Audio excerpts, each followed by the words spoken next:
Welcome to a new edition of Learning SEO, in this case, dedicated to competition research. What is competition research in an SEO process? Why it is so important? Which are the different metrics, elements, factors to take into account? The do's and don'ts of a good competition research. And to cover this particular topic, I have invited to Jo Turnbull, who's a fellow SEO consultant, specialist who have been doing SEO for many years. She has a tons of experience. She has her own consultancy now. And when I saw that we needed to cover this particular topic, I thought on her because she has a wealth of experience as an independent consultant, also from the agency side, and in also international type of settings too, which require to have comprehensive, let's say, competition research always. So yes, I'm happy to have Jo here. Hello, Jo, how are you? Hello, I'm good. Thanks, Aleda, for having me on the show today. Amazing. Thank you. Thank you. And to start a little bit with today's session with a Q&A, competition research, like what does it mean in an SEO process? I want to start just by, let's say, going through very high level concepts, and then we can start with Jo's Q&A. When we talk about competition research in SEO, this is usually the activity that we do at the same time that we do keyword research in many ways, because it also supports the keyword research, because by doing the competition research, also called benchmark, right? When you see benchmark around, is competition research pretty much. So what we do here is to identify which are those websites, which are those competitors that are also targeting keywords that are similar to ours, in order to discover more opportunities, right? Competitors, they don't necessarily, in SEO, they don't necessarily need to be companies that do the exact same thing than we do. They don't necessarily need to have the same business model or offer the exact same products than we do, but these are websites that are targeting an overlay of keywords. Also, they might not necessarily cover all of the keywords that we are. In fact, many times when we are working with companies with, for example, an e-commerce that have many different product lines, we will tend to have competitors that are different for each product line, or my overlay with certain product lines, or for certain markets too, for example. So these are websites that are targeting the same queries that we want to target. And we want to take them into account in general for, I can think of right now, for two big purposes. First, when we do the keyword research, to do a comparison of which are the keywords that they are targeting that we are not, that might be useful for us also to target. So for discovery of new potential terms that they are targeting. And then on the other hand, when we have already identified the keywords to target in our SEO processes, to identify those competitors that are ranking us, to identify why they are ranking us. So we want to check what they are offering that we are not, that Google is assessing as something better to fulfill the user needs. Is it more content, or might not necessarily more content, but more feeding content, content in another format, or content with another intent? Maybe we have a category page for that keyword, and they are ranking much better than us because they are featuring guides. So we might discover that the reason that we are not ranking is because we don't have yet a guide to target that query, and that query has an informational intent. So we will need to develop a guide in order to rank well for it. So that competition analysis should allow us to identify that gap, those opportunities, and potential reason of why we are not ranking as well. Also, competition research is not only about identifying what is the gap on content. It might be also to identify opportunities regarding technical configurations. Maybe they are implementing structured data and generating rich results and snippets and getting more clicks because of that we are not. Maybe they are generating video content besides text content, and they are featured in the video carousel, and they are getting more clicks and visibility in such results thanks to that. So if we have the capacity eventually to create video content, that might be also an opportunity for us that we want to take into account into our content strategy, content optimization or production strategy too. Also, from a link popularity perspective, many times we will see that the players are ranking us, not because they have better content necessarily, or because they are faster or have some certain technical configuration, but because they are much more popular than us. They are very, very authoritative, established players in those markets or in these product lines, and they have millions of backlinks and we have 100, for example. So this input will also allow us to identify, well, if it is actually reasonable for us to try to prioritize that query to target in the first place or not, if we are very behind and there's no way for us to close that gap in a reasonable time within our SEO process, or if we want to prioritize all the queries. So this analysis, as you can see, can also serve as an input to establish a strategy of which queries to target, depending on how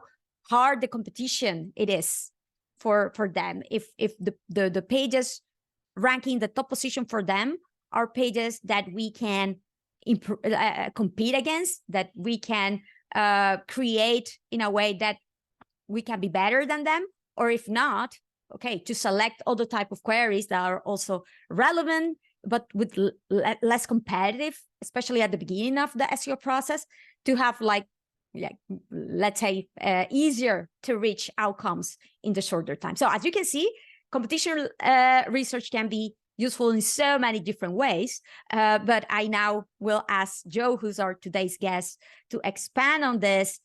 Jo, in your particular experience, competition research, how you have used it, which are those, let's say, pillars for a good competition research and to make it comprehensive and useful in an SEO process.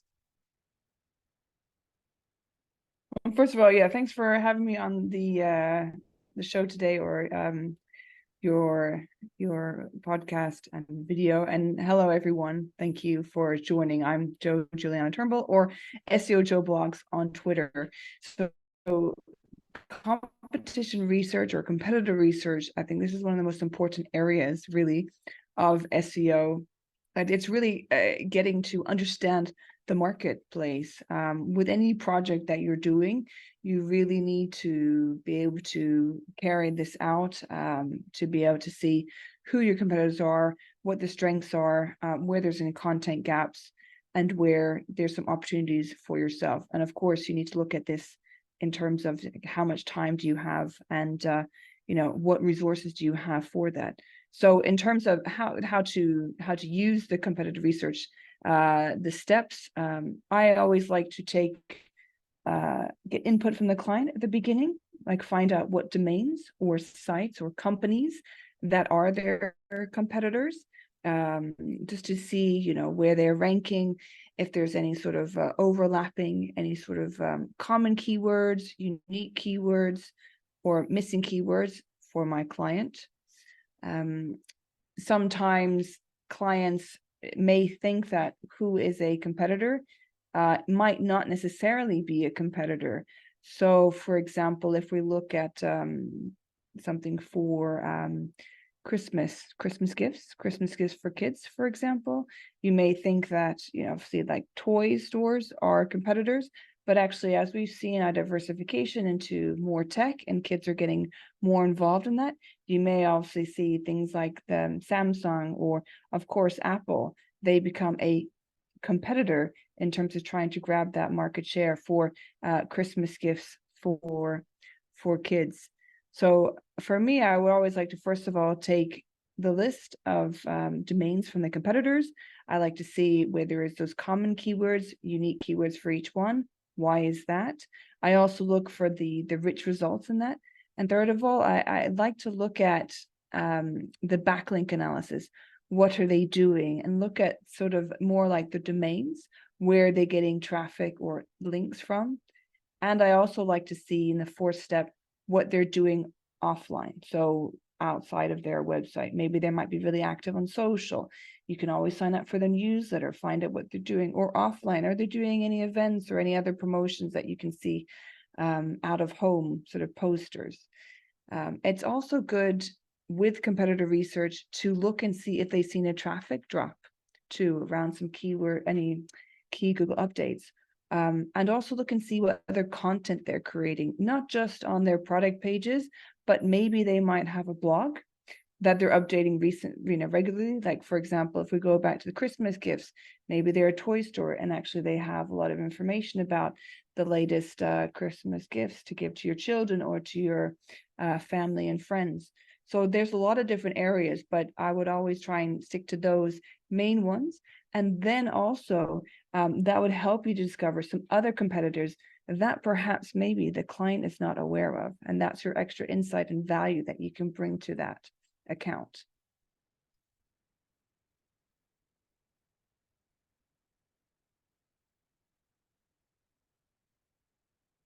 Oh, I think you're just muted. Sorry, I muted myself to avoid bothering you, and then I realized that I had it enabled. Thank you. So I see that there's actually a question here from Preeti regarding this particular aspect that you're mentioning. Will you consider as our competitor if we only share a single keyword for services product page for both our business and websites are completely different? So again, use common sense here. If there's a player here, if there's a website that you only overlay with a single keyword, and you have so many other players, 20 different websites that you share many more keywords with, don't focus with the one, and don't try to compare yourself with the one that you share a single keywords, because you will end up having a competition research that you will never finish. You will imagine if you need to compare yourself versus a player that you share like a couple of 5 keywords and you have a website with millions of pages. You will tend to, you will never finish, right? So you will need to prioritize those, I will say, top 3, top 4 competitors, websites that are actually overlaying with you much more, that are actually outranking you for those meaningful keywords that you want to target. So I believe that these 2 criteria are critical. The first one, the ones that you overlay with the most, that are more similar, let's say, to your content, to discover more keywords at the beginning, because that it will allow you to complement your terms first. And once that you have as many keywords as possible that you believe that will be good enough to identify opportunities, to establish those opportunities that you actually want to target, then you want to compare yourself to those players that are actually outranking you, right? You don't want to compare with the websites that have pages that you are already ranking in position, let's say 15 or 20, not as well yet. There's room for to grow, but they are ranking position 100, because like, what's the purpose of that? Like, you won't learn anything. You want to also be able to identify what they are doing better than you, to improve your own content, right? Not only to identify new keywords to target, but to improve your own content. And if you're always comparing yourself with players that you don't almost share anything with, that are not overlaying you, that are not outranking you, like, what's the purpose? So here it is important. Why competition research is important? What's the purpose? First, to identify queries, opportunities that might be relevant for you to also target, first to complement your keyword research. And secondly, once that you have identified the keywords to target, to identify what is that Google is actually benefiting in rankings. So those pages that are ranking you, what do they have that you don't, right? To close that gap. They have more content, better content, different content. They have more backlinks, more popularity. They are faster. They have et cetera, et cetera. So this is what you, in general, want, right? What the purpose of this type of analysis is. So you will find hundreds and thousands of websites that will tend to overlay little keywords with you. There's no reason for you to lose your time. Prioritizing is critical. Also, as Jo mentioned, your clients will come sometimes and say, I want you to compare, whenever you do the competition research, to this player here in this market. I know it's huge. I know it's important. It's my competitor in this market. Go and do an analysis versus them. You are the expert here. You should see if it is actually reasonable or not, because many times that this has happened, well, the competitor, it was not ranking almost for any keyword. Maybe this was a very strong offline competitor, but not a very strong online one, or in SEO one. Maybe this website is huge in social, huge in other areas. So these are important opportunities for you to inform, but you won't spend, and you don't need to spend days on this website that is not ranking on anything on organic search. That is your focus, right? So there's that. It's important that you are able to advise your client to and say, this is reasonable, this is not reasonable. I have taken these other players instead because these are the ones that are ranking you for those queries that we want to target, right? So this is fundamental, that you position yourself and you know the purpose of all of this. So you know also when to move forward and when not to move forward, right? There is this other question about how I should use my competitor performance to define the right KPIs for my projects. Is the other way around. Identifying your competitors shouldn't make you to define any KPIs on your product. You know which are the KPIs of your product because you know what you want to achieve with this project. You have your goals. Your goals are the ones that define the KPIs. You want to grow into 100% organic search traffic year over year. So your metrics should be measuring stuff that allows you to see if you're reaching that goal or not. If one of your goals is to be, an example, the #1 website in visibility in organic search traffic in a market for a product line, then you do need to start tracking not only your organic search traffic and visibility, but also the one of your competitors. So you will need to move forward to do something with your competitors tracking if that is your goal. But your competitor shouldn't set the KPIs, or the competition analysis is not that activity that should make you or should cause you to do anything from a KPI perspective. Your goals should, right? The requirements of your clients or bosses should, to be able to measure what you want to achieve. Then there's another question: how do we benchmark against your competitor? Which coincidentally is the next questions. Jo, what are the steps that you tend to follow whenever you do competition research? Well, the first step, actually, I should say, is we need to set a time limit, because for competitive research, yes, you can go down these rabbit holes, and spend a lot of time. So you need to be very clear with your client, and they need to be clear with you about how much time you spend on this. The second one is the number of domains. So yeah, Ledo was talking about 3 or 4. I tend to try not to do more than 4, because then you end up just having, too much to look at. So sometimes you can take 2 that they have said that they would like you to investigate, and that's fine, they're the client, but then you can also find the other 2 from your own research. So in terms of the steps that I would do is I would look at, how are they performing, those 2 competitors that they've given you. You can use a variety of tools. We can go into the actual tools a bit later on in the chat, and you put them into the platform, and you can find out what the keywords they're ranking for. I do like to see where there is those gaps, the content gaps between sort of what they're doing and what you're not doing. In terms of, maybe it might be, as I said before about the blogs, they might be having one that they update regularly on a certain date, which is great. It's also really important to see as well, what they are doing in terms of, as I mentioned, offline or away from the site. So what PR activity are they doing?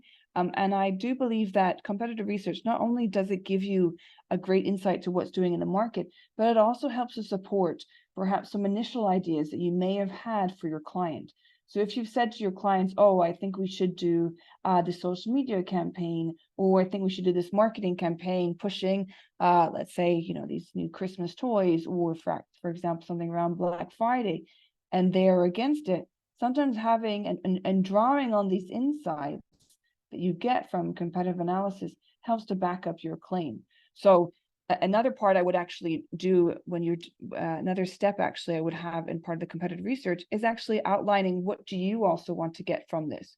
What ideas did you put forward that you didn't get from them and that you didn't get support from in the past, and see what that is that the other competitors are doing. So we looked at the content gaps, looking at the content as well, looking at where there are some unique keywords, where you're missing some of that, and also around the backlink analysis. You can, of course, look into a bit more detail around like the technical aspects, what are they doing, you know, with their website. That's very easy to see too, but you need to make sure that you go back to your original plan of what do I want to get from this competitive analysis? How much time do I have?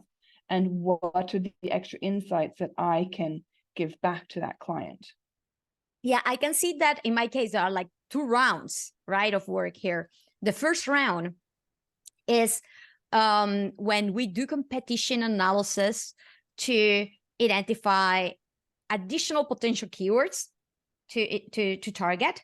In this first round, the metric that I take into account is, are they targeting keywords that might be relevant for my SEO process that I done? And for that, we have tools, keyword tools, that will highly facilitate this, like SEMrush, Ahref, SEO rankings. All of these tools will highly facilitate to have this keyword gap analysis, showing the overlay or for which terms they are already ranking well that you are not, and that can highly facilitate to identify these opportunities, or that terms for which they're ranked that you are not, or that they are ranking much better than you are, things like that. So in this case, it's pretty much the process is adding those websites that you tend to see when you are doing the keyword research, that are always shown when you're looking for keywords, when you're validating keywords that you want to target for that market. So you identify the gap with them and the opportunities with them.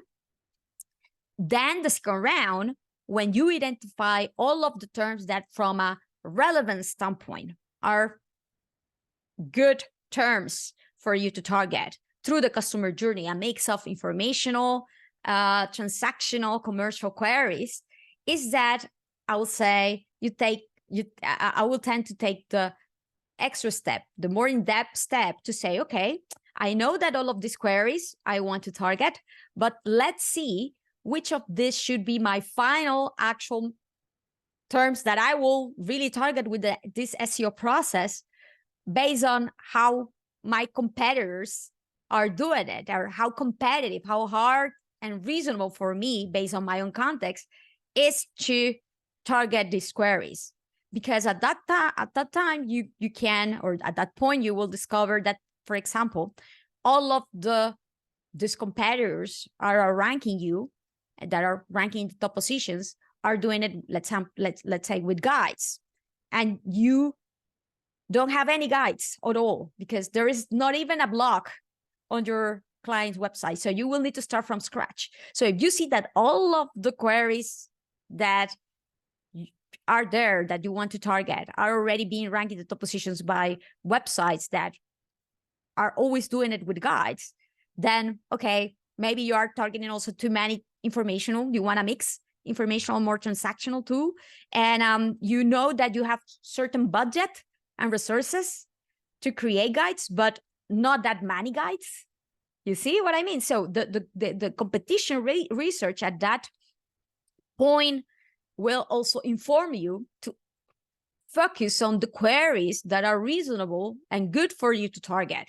A good mix of informational and transactional queries that you see that are also reasonable for you to target. If you see that all of these queries, that are top queries, are only ranked by pages that have long form guides, that have thousands of backlinks, okay, these will be guides that you will want to create and publish, but you cannot rely to rank on these guys in the next 6 months, because it won't be reasonable for you to close the gap of having 0 backlinks with pages that don't yet exist at all versus these players within a year. That will tend to be your timeline for your SEO process, right? So you will go ahead and have a mix of those guides to create because they are useful, they are relevant for your market, but you will want to also create other ones, more long tail, less competitive, where you see that the website's already ranking with content that you already have, but is about tweaking the content, improving the content, doing link building campaigns for that content that already exists, not necessarily creating it from scratch. So that I see that the 2 stages. First, for keyword discovery. So for that, it's pretty much overlaying the keywords and identifying which are also relevant for you, and using all of these keyword research tools will allow you to identify those.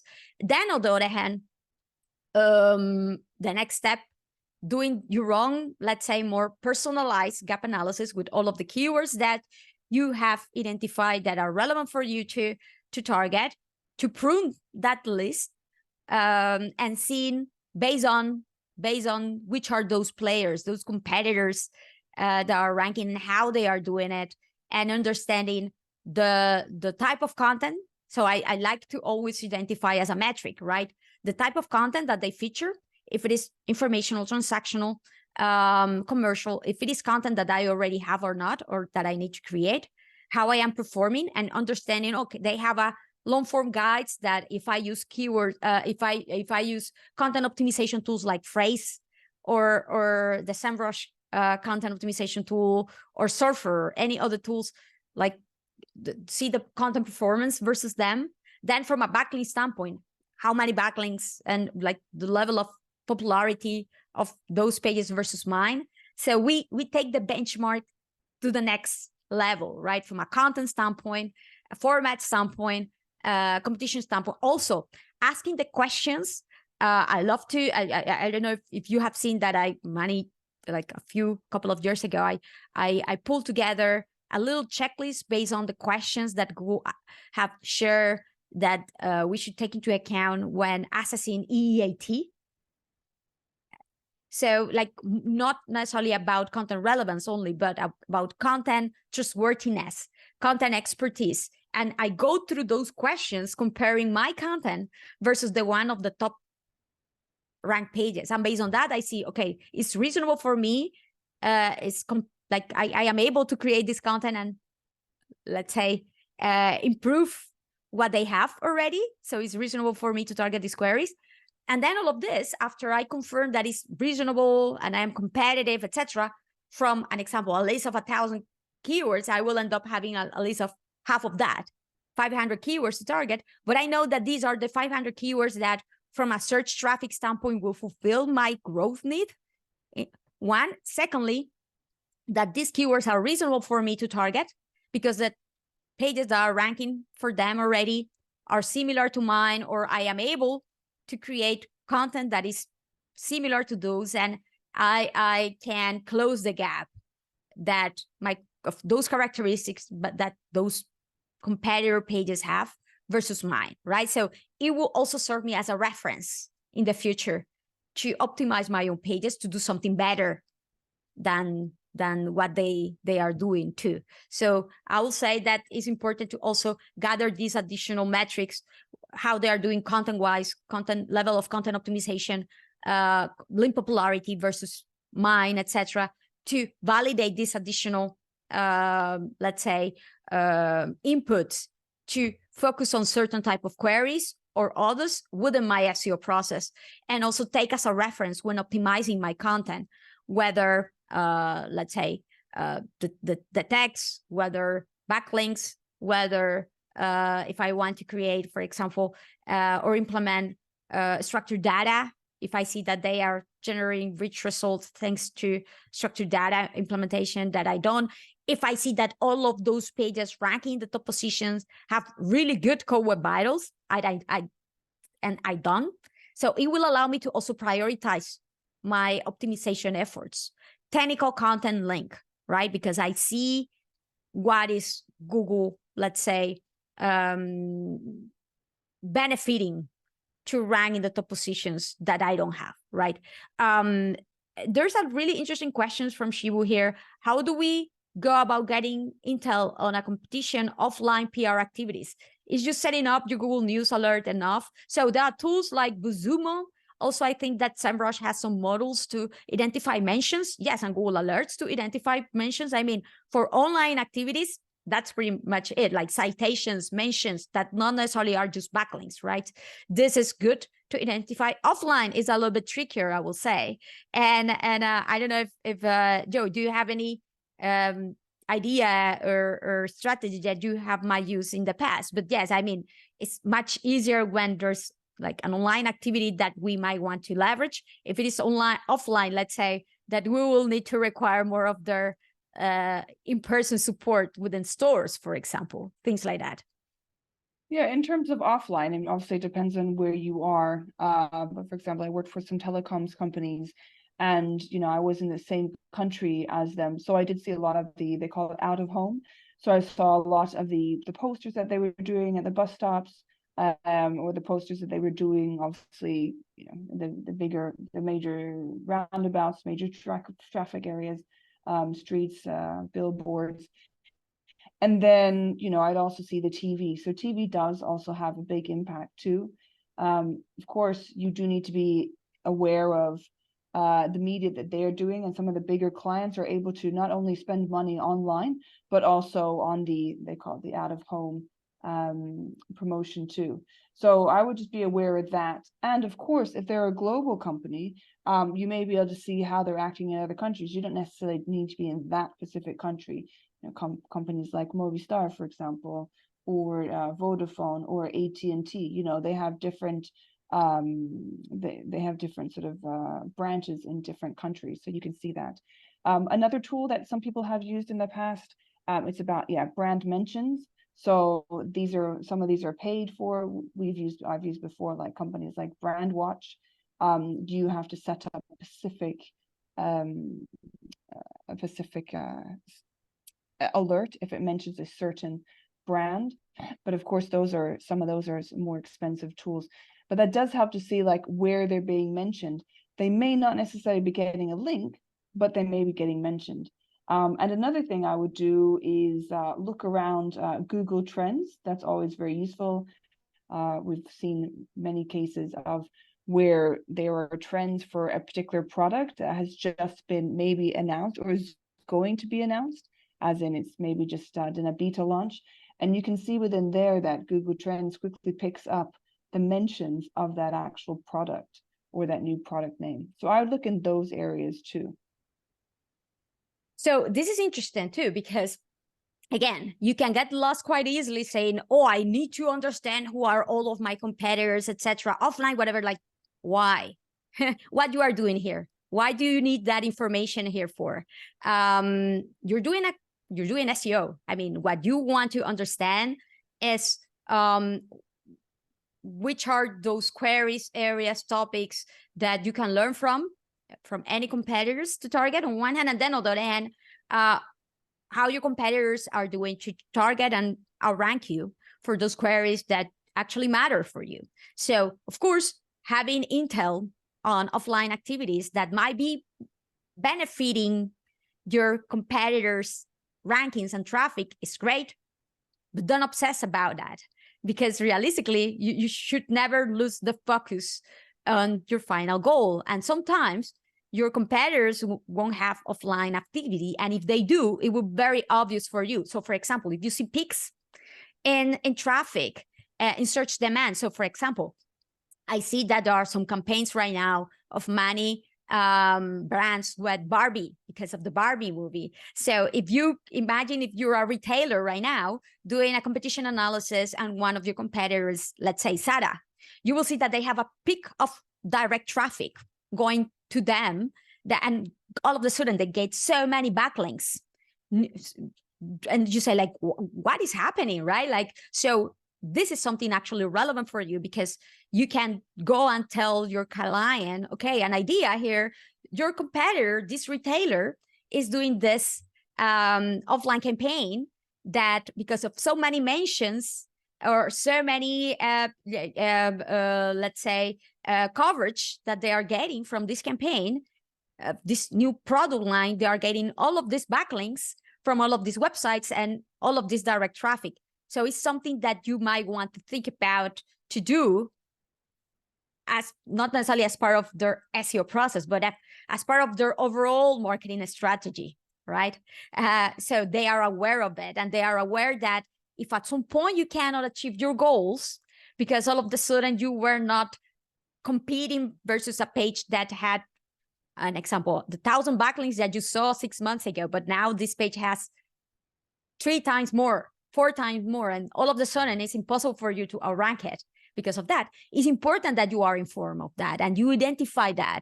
And this is stuff that indeed, with most of the traffic analysis tool, with SEMrush or Ahrefs, and backlink analysis tool, you should easily, and mentions tool, I will highly advise to monitor your competitors' mentions. You will be able to identify.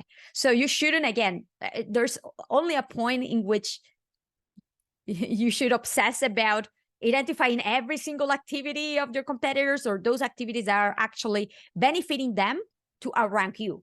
These are the ones that are actually much more reasonable for you to focus on, to target, because otherwise, again, how much time is reasonable for you to invest on this that will be profitable and useful for your own SEO purposes, right? So keep that in mind, right? It's not about tracking every single activity. It's about keeping an eye open on those activities that are actually benefiting them, that you should pay attention to, that will explain eventually that they are outranking you and that you are not able to outrank them, that you want to take into account for future strategies, not only for SEO, but overall marketing and content strategies and PR strategies too. So it is always important to, whenever you feel lost of so much to track, what do I track? Ask yourself, why do I want to know this? Why is this useful for me? What do I want to achieve with this? To focus on those particular metrics and focus on those type of, let's say, activities for you to keep in mind. Jo, actually, this goes very online with this all the questions that I have. What are top mistakes that you see people doing? I will say on that, right? Trying to track it all, and which is a typical SEO mistake in general, right? Like, without first asking, like, why do I want this information in the first place? And then losing you in that activity rather than keeping track. Then another very typical mistake is trying to target keywords just because your competitors are, when these are keywords that are not actually meaningful for you from a business standpoint, right? Oh, all of my competitors are targeting this term, but maybe it's because they are offering that product, that type of service, that type of content, and it's not really relevant for you because your particular business is not, right? Or thinking that your competitors are only those competitors that have the same business model or the same type of business that you are not. A lot of the competitors of my clients are blogs that are in their sector, that are overlaying them and are ranking them for a lot of informational content too. And they are not direct competitors, but they are all SEO competitors, right? Which are all of those, let's say, misunderstandings or mistakes that you see websites doing when doing this type of research? So in terms of the mistakes I see when people are carrying out competitive research, I think one is the fact that people can become overwhelmed with all the information out there. So you really need to have a focus. Why are you doing this competitive research? What is it that you want to get from it? So think about, what have you seen before for this client? Are there any things in the proposal that you suggested that you wanted them to do, and maybe they're not doing it? So try and see if there's anything that supports your ideas for getting those sort of initiatives done.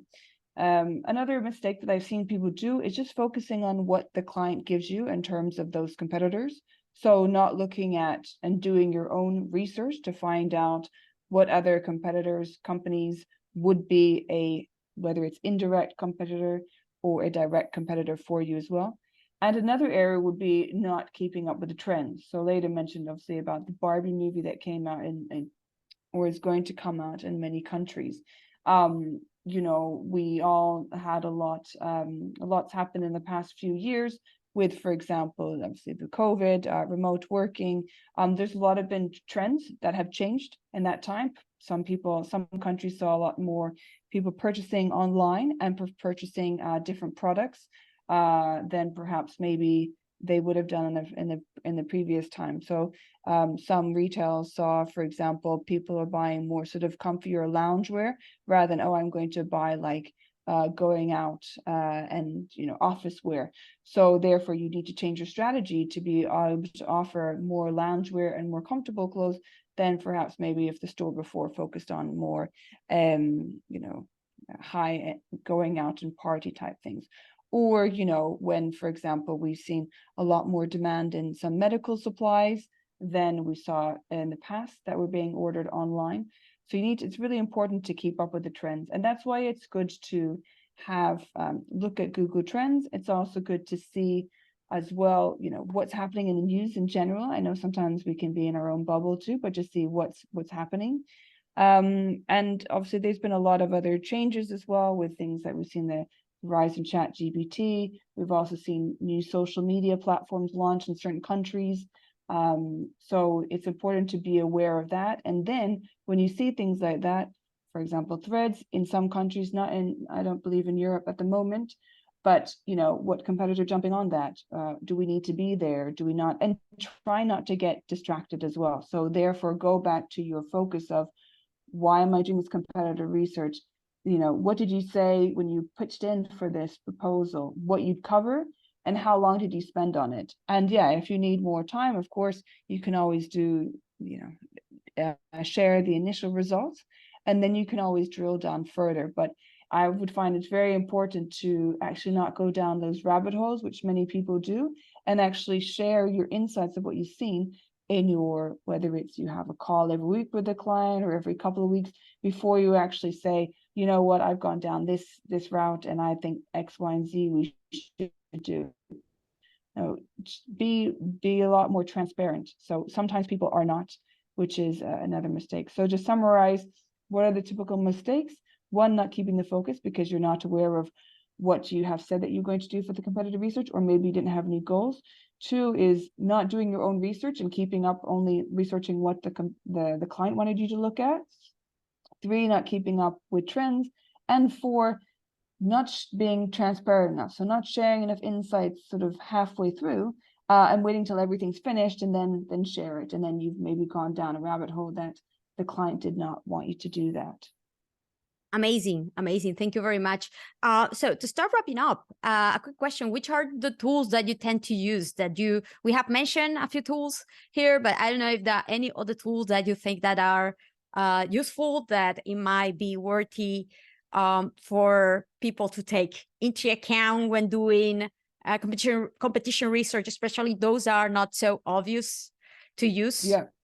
Yeah. Well, I really like SE ranking. It's a very good platform. I've recently been using them maybe the past year or so. And there's a lot of insights that you can draw from. I have used SEMrush and Ahrefs in the past as well. I used to work at Searchmetrics and I did really like their platform too. You got a lot of insight there. You were also able to see when there were other updates. So you could see, you'd enter the domains and you could see, one competitor saw a drop and, it was down around this sort of update that happened. They're also very good. And I also wouldn't underestimate the power of Google Trends, what's in there. Of course, look at it according to country, because, if you're looking at let's say a country with a large population, say the US, sometimes the data can be a bit more skewed. Whereas if you're working in a smaller market, like, let's say the Nordics or Australia, you may not see as big an impact on certain terms. And also be aware of obviously the term that you're using, American English, Australian English, English. And of course, the same for if it's Spanish Latino or Spanish South America or Spanish from Spain, and the same for France, France, Canada, France. So I really like, SE ranking. They're a very good platform. They show a lot. check them out. But there's so much really on the marketplace. The one thing I would say is be consistent.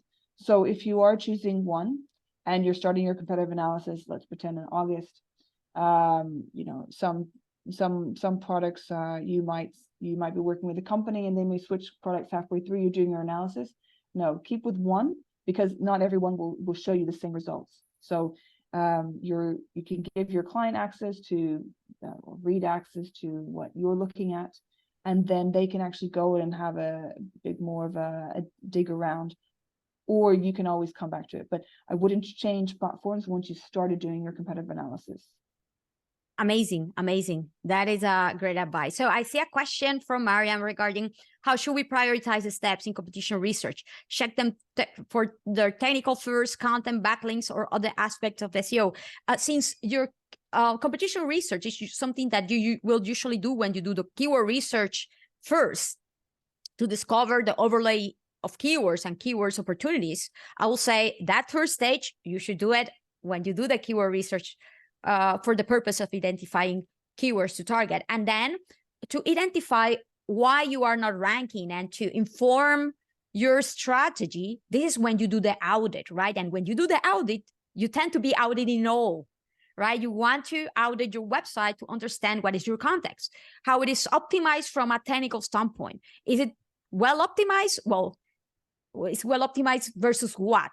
Right? You should always compare it with your competitors, right? Like, is it faster than your competitors? Is it the content optimization? Is the metadata is as descriptive as the one of your competitors, ranking the top positions for those queries? Backlinks, do you have more or better backlinks, those pages that you want to rank with versus the ones of your competitors? So you assess everything. At least this is what I do, because this is what provides you the context. Whenever your client tells you, like, how much should we prioritize technical optimization on content optimization or link building? What will you say? It depends. It depends on what? On how you are optimized versus your competitors. So you need to analyze all of these factors, not only for your own websites, but for the pages that you are competing against, for the top queries at least, right? To identify the patterns. That doesn't mean that you need to do comprehensive audit for all of the websites of your competitors, because you will never finish. Again, common sense. Do this for those top pages that you see are ranking you for the top queries or the different type of queries that you target through the top customer journey, to identify the patterns that are consistent through the website, right? So like that, you will say, okay, my title and my description is more or less optimized, but I see that consistently the one of my competitors are more on point, are more descriptive, have more keywords, are more compelling, incentivize the click-through rate. So it's something that I want to prioritize to optimize, because I see that is something that is benefiting them versus mine. On the other hand, when you are evaluating your core web vitals and you see that your core web vitals are like need improvement but are not poor, but you see that all of your competitors' core web vitals are poor, maybe yours need improvement and are not great, but might not necessarily be something that you want to prioritize, because you see that it's not the factor that is helping them to outrank you, but there are all the stuff that are actually helping them. So here, I will say, prioritize it all. In this particular case, you really want to assess, whenever you are doing your audit, whenever you do the technical audit, you want to validate those technical configurations on those top pages, ranking for your target queries, because this is how you will be able to see if your optimization is good enough or not, if it needs improvement or not, right? So keep that in mind. Again, if you are doing only a content audit, because your work is focused on content, whatever, it doesn't make sense for you to do something technical and build. Again, your scope of work here is critical, right? And you should focus on doing your competition analysis accordingly. Yes, Jo. Yeah, I was going to say that it comes back to like when you said you do the competitive analysis, what did you say that you would focus on? Because yeah, It comes down to resources. How much time did you dedicate for that? It's very easy to get lost and go down rabbit holes and say, oh, this looks good, and then whatever. But no, focus on what you said that you do at the beginning. If you said, okay, I'm going to look at these competitors, these 4 ones, so you're not going to, go crazy, and look at, okay, I want to focus around these 5 topics. Have a look at that. What are the pages that are ranking, or the category pages, or maybe it's the blog pages ranking, and then what did you want to get out of it? I'm sure this is not the first time for you to look at some of the competitors in the marketplace. If you have already been part of the pitch process, you may have done a bit of research already, so you'll have a bit of insight as to what you liked or what you found interesting, and you can dig deeper. But this is why it's important to then find out, or to remind yourself what you said you do, the amount of time, and to always be transparent with the client. If you find that there's extra things that go beyond the scope of work for that particular area of competitive research, have a chat with them and see if you can allocate more time from the future to go back and add more to the competitive research. Or maybe you can allocate some time from the content audit to looking at what the competitors are doing.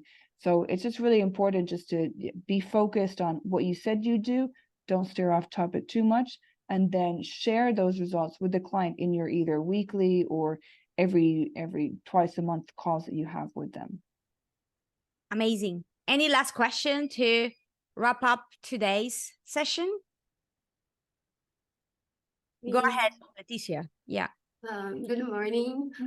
Following the last Alida question, and you said we should prioritize one platform, but just to confirm, there is a main platform to check the website domain. Sorry, what platform to check the website domain, did you say?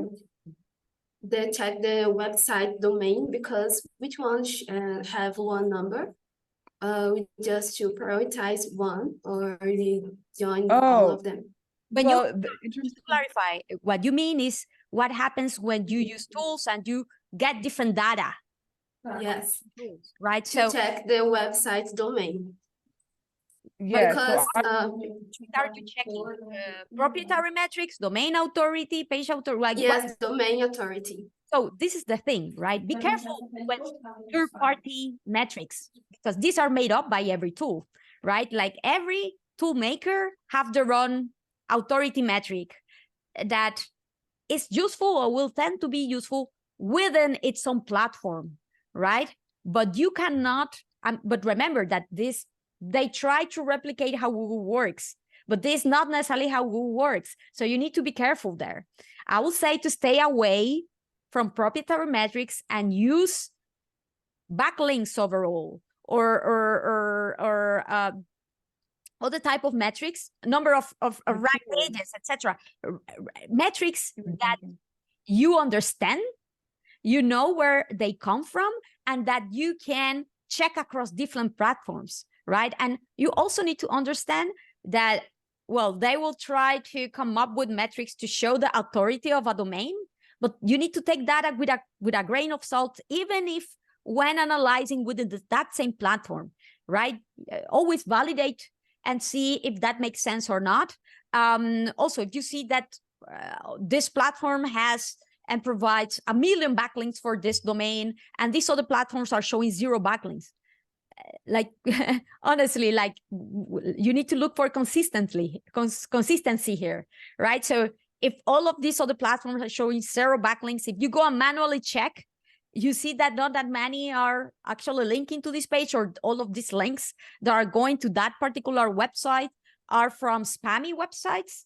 Maybe it's because this only platform are taking into account spammy websites, and all of these others are making a good job of not taking it. So it's always good that we think for ourselves and we don't take for granted all of these metrics that are not clear where they come from these tools. And you always double check with different data sources. So whenever you see that there's weird data coming from a domain, from a particular tool, but it's not consistent with what you see yourself manually, that is why it's always important to go and double check with other platforms and manual validation, right? So you see if it is reasonable or not. If it is completely off from the data, don't take it into account. That is easy. Just take into account the data that you see is consistent, and it's something when you go and validate yourself manually, you can see that at least some of the data is there and it's consistent with what you see, right? Be careful with made-up metrics, proprietary metrics. I know that the purpose is good, but they should be used as a reference, not as, oh, this is the real value of them, because you need to understand why, the reason of why they are, why they were created, to serve as a reference, to try to replicate a little bit of what Google does when assessing or seeing the value of these websites. And sometimes they're good, sometimes they're off. So if you see that the numbers change a bit from tool to tool, that they are completely different, makes sense.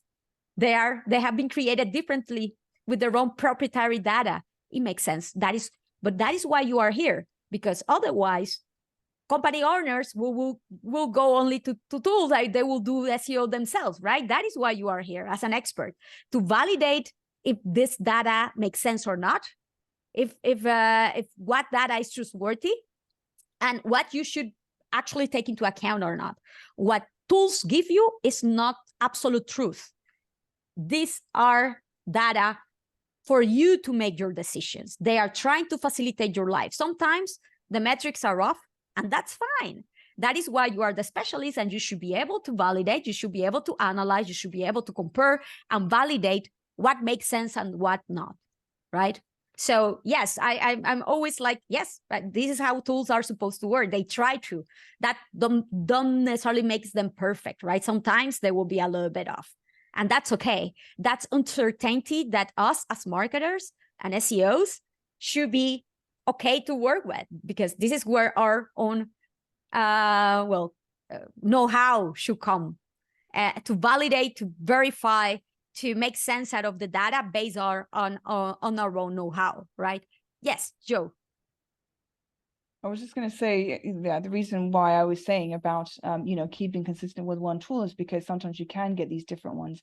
And then, of course, if you're presenting it to, the top, the board, they don't understand, and then they'll be asking you more questions. So it's really important to, use one tool or platform, dig around in it,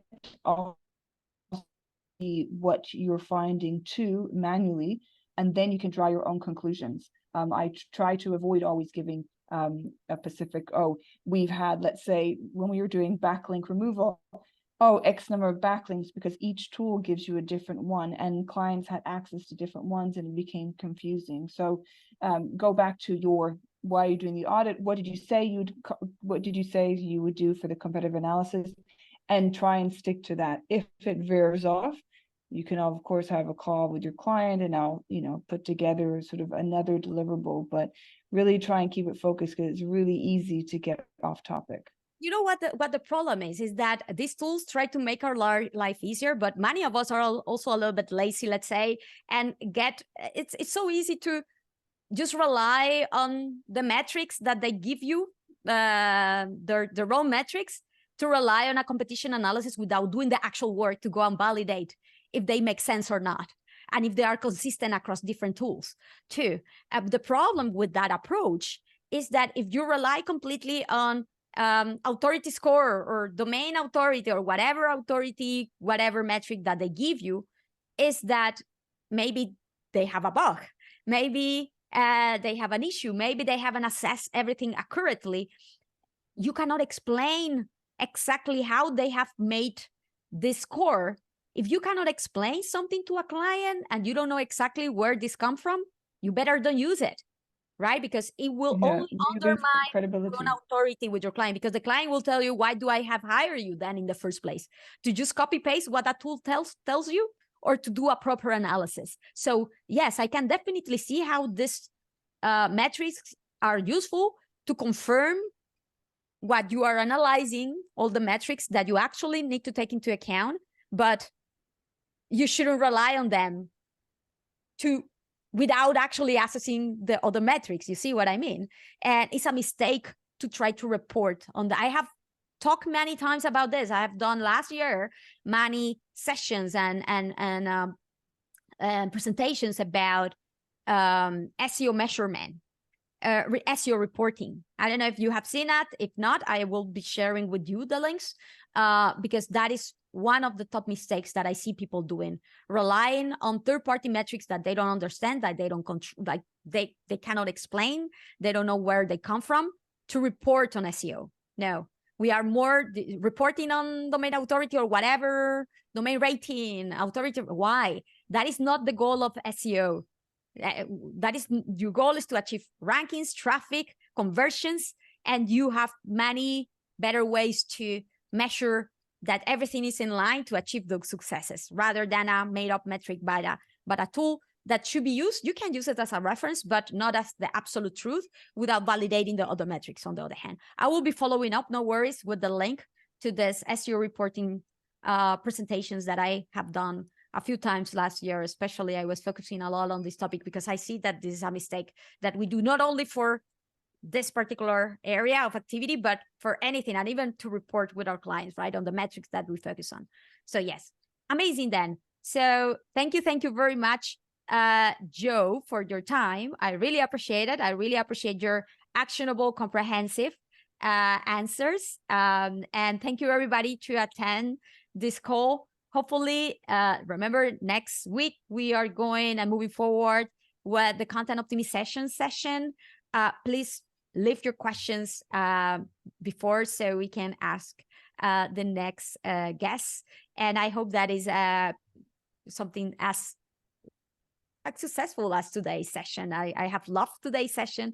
I believe that has been super useful for you to hopefully refocus the way that you do your competition analysis to make them more impactful, more straight on, more straightforward, and something that can actually inform for the success of your SEO strategy, right? Thank you very much. Thank you very much, Jo. I really appreciate it. Thank you. Next session. Thank you for having me on the show today. Thank you.